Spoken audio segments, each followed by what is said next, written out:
Hello again, my name is Jeff and thank you for joining me on my latest restoration from die-cast powder coating. I hope you're all well. Today we'll be restoring a Corgi Citroen DS19, number is 210. These models were produced between 1960 and 1964. Well, it's not in terrible condition, it's a little bit chipped as normal. One of the wheels, as I thought, or two of the wheels, I thought were fake ones, or put different wheels on, but they weren't. They were just film put over the wheels for some reason. But other than that, the window was cracked, so I've got a new glass. So let's have a little look of our first little look. I say the glass is cracked in the back there, so I have ordered some new glass, as you can see here, which I'll put in a little bit later on.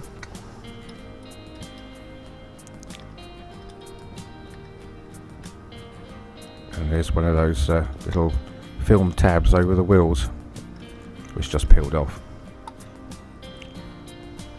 So here we go now, just starting to drill out the rivets. Just using a small drill to start with. And just making sort of a pilot hole. This is a 2.5mm drill, or drill bit.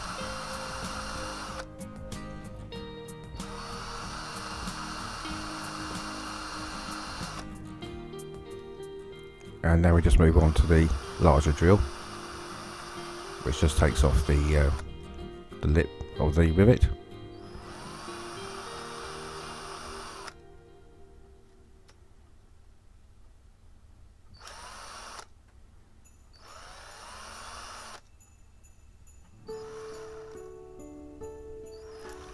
And then once that's done, we can pull the base off, take out the interior. Very thin plastic, the interior, have to be careful with that, almost like a foil.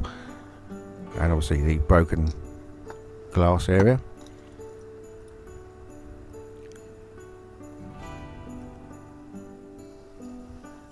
Now I've taken the wheels off. I'll just show you briefly how I do it. I did show in earlier videos.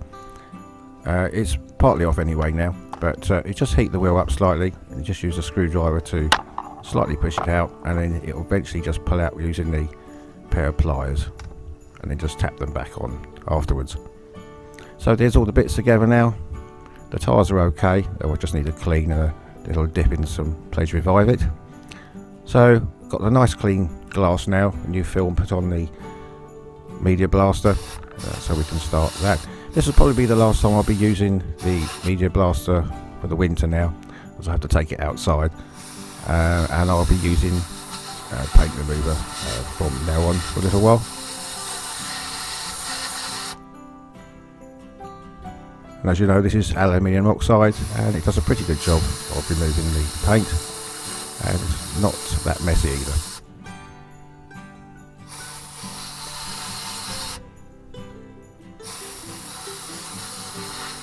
Alright, we can get on now with the spinning wheel brush with the fake Dremel.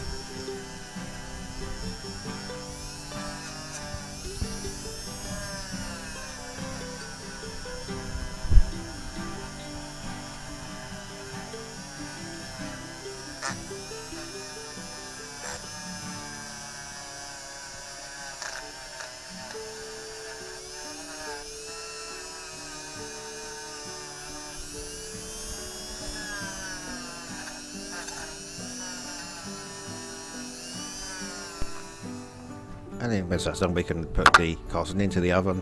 This is just to bake out the impurities in the metalwork, about just 10 minutes, about 180 degrees. And whilst that's cooking, we'll get on and use some hot soapy or warm soapy water to wash the interior area. So this is very flimsy plastic compared to most, so you have to be extra careful with it.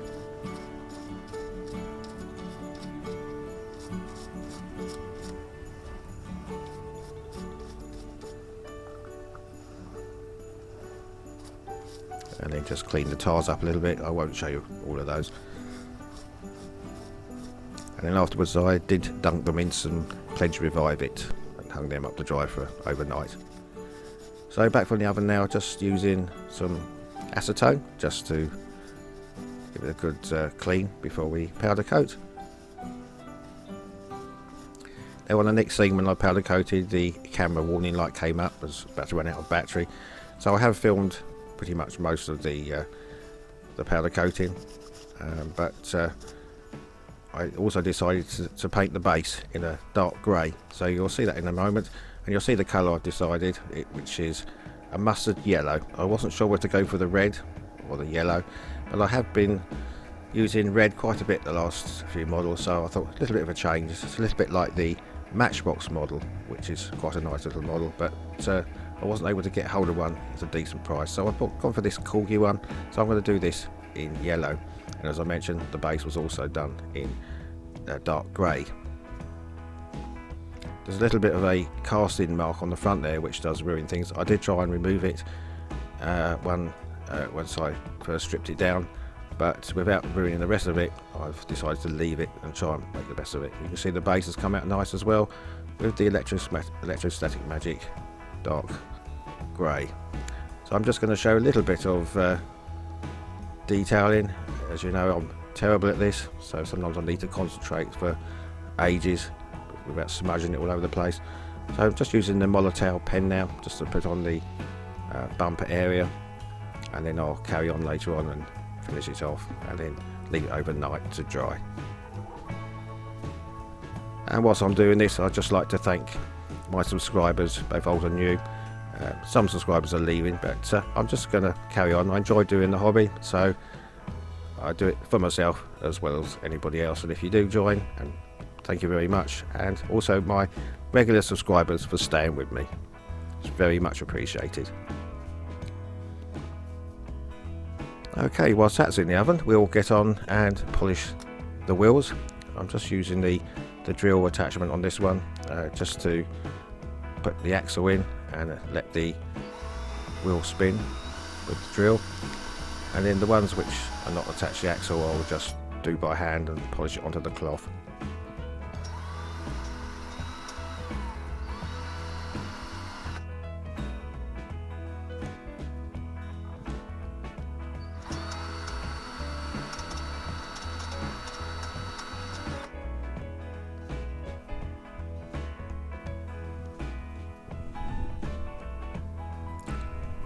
Okay, so now we can put the axles back in.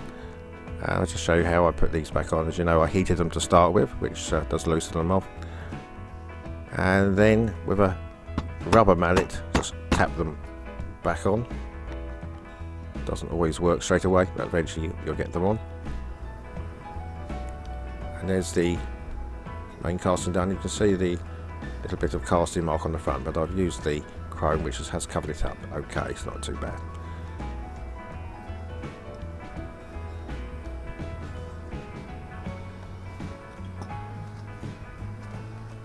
Okay, so we can use the new glass now. Start putting it back together.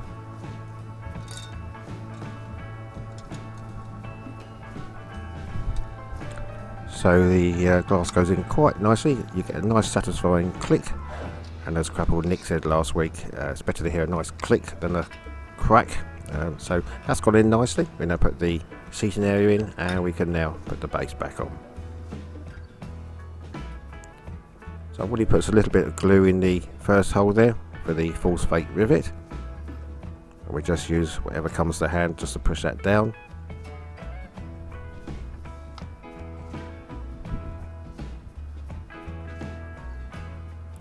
And then we've got 2 rivets at the back.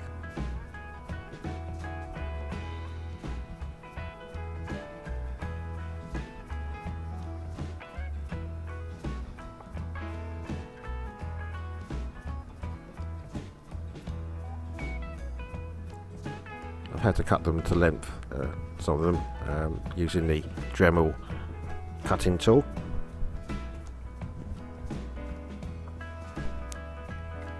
Okay, so with that done, she's finished. You can see I've done the chrome work. It's not too bad, the casting mark on the front now. I put a little bit of chrome around the top of the roof, and the lights and rear bumper is done. And the yellows come out very nice, so I'm quite pleased with this particular model. So let's have a little look of what she used to look like. Well, it was in a red, obviously, Little bit chipped, wasn't too bad the condition. The glass was broken, and as I say, I went for the yellow option in the end, which I was quite pleased with. So I wanted it like the Matchbox colour, which I rather liked, but so I've gone for the yellow today.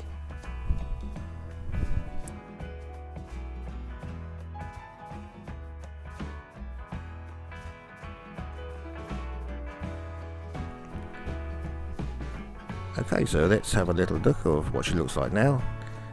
Well, I seems quite happy in it. It's nice mustard yellow paint, done the chrome bumpers, the headlights, the chrome trim around the roof, and the tail lights, and also the door handles. Well, I hope you did enjoy this video today. I hope you did like the colour. Thank you very much for watching my videos. Please subscribe if you do like them. Please take care out there, and I hope to see you again next time. Goodbye for now. Thank you.